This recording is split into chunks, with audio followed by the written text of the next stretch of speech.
Hello అండి. Welcome to our channel సరే story time. ఈరోజు చెప్పుకోబోయే కథ ప్రాణసఖి. కథలోకి వెళ్ళబోయే ముందు తప్పకుండా లైక్ చేసి కామెంట్స్ ఇచ్చి సబ్స్క్రైబ్ చేసుకోండి ఫ్రెండ్స్. ఇక కావాల్సిన కథ ఏంటో చూసేద్దాం. ప్రాణసఖి 39 ఎపిసోడ్. నిన్నే రిషి నాన్నమ్మ అడుగుతుంది. అవని అంటే నీకు ఇష్టమని చెప్పు అని ఆనంద్ అన్నారు. ఇప్పుడే జరిగింది చెప్పేస్తే ఎలా ఉంటుందని ఆలోచిస్తూ ఉన్నాడు రిషి. నిజం చెప్పేస్తే కౌశల్ అవని పెళ్లికి ఎలాంటి ఆటంకం ఉండదు కదా అని అనుకుంటూ అవని వైపు చూశాడు. అవని అయితే రిషి ఎక్కడ నిజం చెప్తాడని భయపడుతూ ఉంది.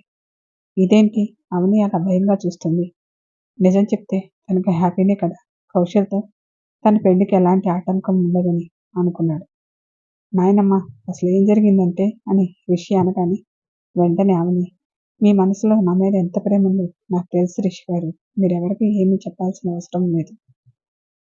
అది కాదవని, మీ అత్తయ్య గారికి తెలియాలి కదా, లేకపోతే నీ మీద జాలితో తాళి కట్టాడని నువ్వంటే ఇష్టం లేదని అనుకుంటుంది.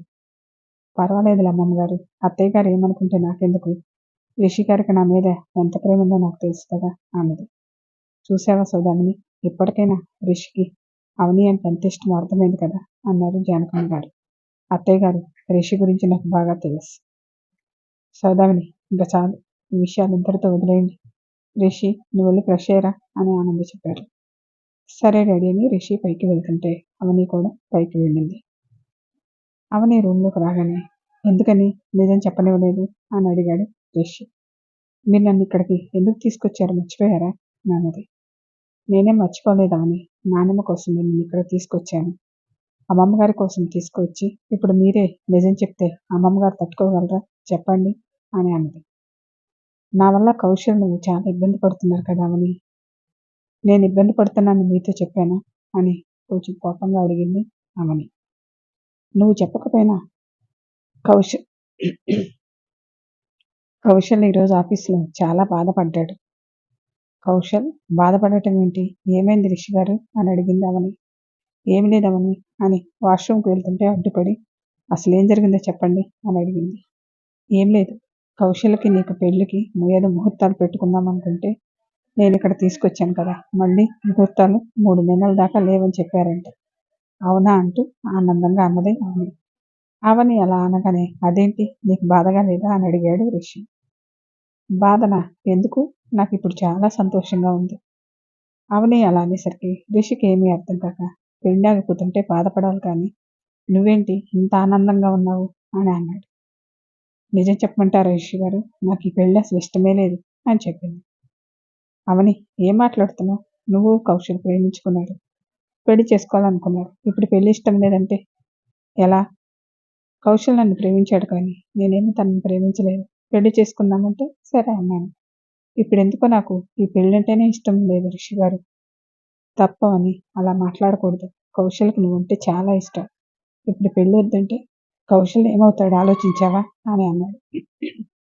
కౌశల్ అని అతని గురించే కానీ నా గురించి ఆలోచించరా అని కోపంగా అన్నది అవని. నీ గురించి ఆలోచించటం ఏంటి అవని, మీ ఇద్దరి పెళ్లి నా వల్ల ఆగిపోయింది, ఇప్పుడు మీ ఇద్దరు పెళ్లి చేయటం నా బాధ్యత అన్నాడు రిషి. మీ వల్ల ఆగాలని రాసి ఉంది, అందుకే ఆగిపోయింది, దానికి మీరేం బాధ్యతలు కాదు కదా, మీరు నాకు మంచి చేశారు, ఎవరికి తెలుసు అని అన్నది అవని. పెళ్ళి ఆపేయటం మంచి ఏంటి అవని, కౌశల్ పెళ్లి ఆగింది కానీ నా పెళ్లి ఆగలేదు కదా, అయిపోయింది అని అవని అనగానే రిషి అవని వైపు ఆశ్చర్యంగా చూశాడు. ఏం మాట్లాడుతున్నావని, నీకు పెళ్ళి అవ్వటం ఏంటి? అవని తన మెడలో ఉన్న తాళి తీసి చూపిస్తూ, దీన్నేమంటారు, పెళ్ళే కదా, మీరే కదా నా మెడలో కట్టారు, ఇది కడితేనే పెళ్ళి అయినట్లు కదా రిషి గారు అని అన్నది. అది ఏ పరిస్థితిలో కట్టాను నీకు తెలుసు కదా, మళ్ళీ ఏంటి పెళ్ళేనని అంటున్నావు అని కోపంగా అన్నాడు. చూడండి, మీరు ఏ పరిస్థితిలో కట్టారో నాకు అనవసరం, కానీ నాకు పెళ్ళి అయిందని అవని కూడా అంతే కోపంగా అన్నది. ఈరోజు నీకేమైంది అవని, ఇలా మాట్లాడుతున్నావు? ఆఫీస్లోనేమో కౌశల్ పెళ్లికి లేట్ అవుతుందని బాధపడుతుంటే నువ్వేంటి ఇలా అంటున్నావు? ఆ కౌశల్ విషయం నేను చూసుకుంటాను, కౌశల్కి ఏం చెప్పాలో నాకు తెలుసు, మీరేం తన గురించి బాధపడిన అవసరం లేదు అని అన్నది. అంటే ఏంటి నీ ఉద్దేశం, కౌశల్ని పెళ్లి చేసుకోకుండా ఇక్కడే ఉండిపోతావా? మీరు నా మెడలో తాళి కట్టినప్పుడు నేను ఇక్కడ ఉండక ఎక్కడ ఉంటాను? అవని అలా మాట్లాడుతుంటే రిషికి ఏం అర్థం కాదు. ఒక్క రోజులోనే ఈ మార్పు ఏంటి?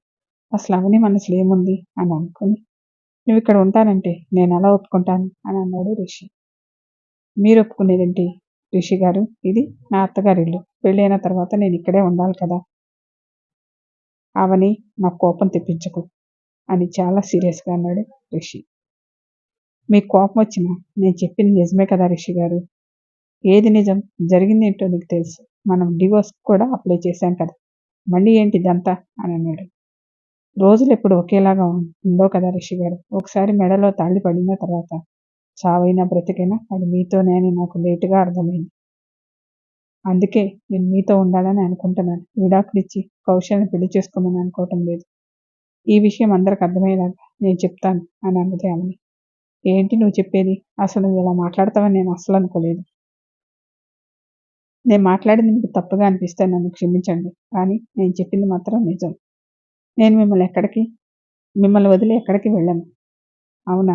అయితే ఇప్పుడే వెళ్ళి అందరికీ నీకు నాకు ఎలా పెళ్లి జరిగిందో చెప్తాను. చెప్పండి. ఏం చెప్పినా మీరు నా మెడలో తాళి కట్టింది నిజమే కదా. దాన్నెవరూ మార్చలేరు. ఇన్ని రోజులు నేను నీ మెడలో తాళి కట్టినందుకు కోపంగా ఉన్నా. నువ్వు ఈరోజు ఈ ఇంటి కోడల్ని అంటున్నావంటేనే అర్థమేంటి అని అడిగాడు. నిజమే. మీరు తాళి కట్టినప్పుడు నాకు కోపం వచ్చింది. తర్వాత మీరు ఎందుకు కట్టారో చెప్పిన తర్వాత ఆ కోపం పోయింది. సిరి విషయంలో నేనేమీ తప్పు చేయలేదని మీరు తెలుసుకునేదాకా మీ దగ్గర ఉండాలనుకుని మీతో అమ్మమ్మ గారి ఇంటికి వచ్చాను. అక్కడికి వచ్చిన తర్వాత నాకే తెలియకుండా అది నా ఇల్లు, నేను మీ భార్యనని అనిపించింది. కౌశల్తో పెళ్లి ఆగిపోవటం అనేది నా మంచిగా జరిగిందేమో అనిపించింది. అవని చెప్పిన మాటలకు రిషి పెద్దగా నవ్వుతూ, కౌశల్తో నీ పెళ్లి ఆగిపోవటం నీ మంచిగా అని ఎందుకు అనిపించిందో నన్ను చెప్పమంటావా అవని అన్నాడు. చెప్పండి అని అన్నది అవని. ఎందుకంటే నేను పెద్ద కోటీశ్వరుని. కౌశల్ నా దగ్గర పనిచేసేవాడు. అందుకే నీ కౌశల్ అంటే ఇప్పుడు నచ్చటం లేదు. అంతే కదా అని సీరియస్గా అన్నాడు. మీరెప్పుడింతే. ఏది సరిగా అర్థం చేసుకోరు. అలా చేసే కదా నా మెడలో అప్పుడు తాళి కట్టారు అని అవని కూడా అంతే కోపంగా అన్నాడు. నా కర్మకాలి అప్పుడు అలా చేయటం వల్లే ఇప్పుడు నువ్వు ఇలా మాట్లాడగలుగుతున్నావు. నువ్వేంటో నాకు ఇప్పుడిప్పుడే అర్థమవుతుంది. మీరు నన్ను అపార్థం చేసుకుంటున్నారు రిషి గారు. లేదు, ఇప్పుడిప్పుడే నేను అర్థం చేసుకుంటున్నాను. నువ్వేంటో నాకు ఇప్పుడే పూర్తిగా అర్థమవుతుంది. ప్రేమించిన కౌశల్ని కాదు అనుకొని డబ్బు కోసం నా దగ్గరే ఉండాలనుకుంటున్నావు అంతే కదా. మీరు అలా అనుకుంటే ఇక నేనేం చేయలేనని చెప్పి విసురుగా బయటికి వెళ్ళిపోయింది అవని. ఈ అవనికి ఏమైంది? ఇలా తయారైంది? ఇంతకుముందు బాగానే ఉంది కదా. ఇక్కడికి రాగానే నేను భర్తని అంటుంది. నా ఆస్తి అంతస్తు చూసి ఇక్కడే నా భార్యగా ఉండాలని అనుకుంటుందా? అవని ఇలాంటి అమ్మాయిని నేను అస్సలు అనుకోలేదు. అవని కోపంగా బయట లాన్లో కూర్చొని రిషి గారికి అసలు మనిషిని అర్థం చేసుకోవటమే రాదు. అలా అర్థం చేసుకునే మనిషి అయితే సిరి ఇక్కడ వాళ్ళ అమ్మగారి చేతిలో ఎన్ని బాధలు పడిందో తెలుసుకునే ఉండేవాడు.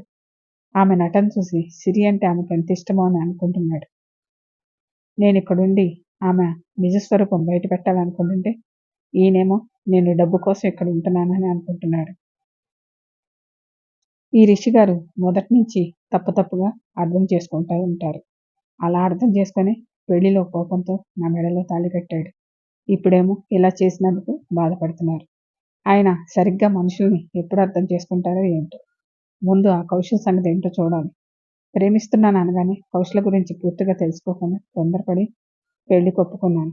రేపు కౌశల్ని ఇక్కడికి పిలిచి తనతో పెళ్లి ఇష్టం లేదని నెమ్మదిగా అర్థమయ్యేటట్లు చెప్పాను. లేకపోతే రోజు రిషి గారితో ఏదో ఒకటి అంటూనే ఉంటాడు.